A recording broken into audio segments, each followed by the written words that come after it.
कि श्रद्धा ज्ञान देती है, श्रद्धा ज्ञान देती है, नम्रता मान देती है, योग्यता स्थान देती है। और ये जो तीनों जो व्यक्ति को मिल जाए उसे हर जगह उचित सम्मान देती है। तू आसाराम कहता रहो तो तहार घमंड बा। अगर तहार बाबूजी बुढ़ा जाए हैं, तार बाबूजी अगर बुढ़ा जाए कर मोछ दाढ़ी बड़का बड़का हो जाए तब तो तू बाबूजी के कहबा कि आसाराम होगा।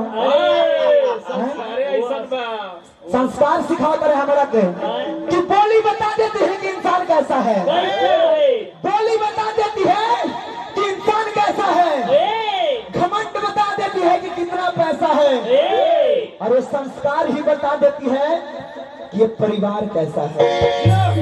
जिस परिवार का बात ही अच्छा जिनका चलते कैसा है, जिनका चलते आज तो जाई बड़ा कहता कि आसाराम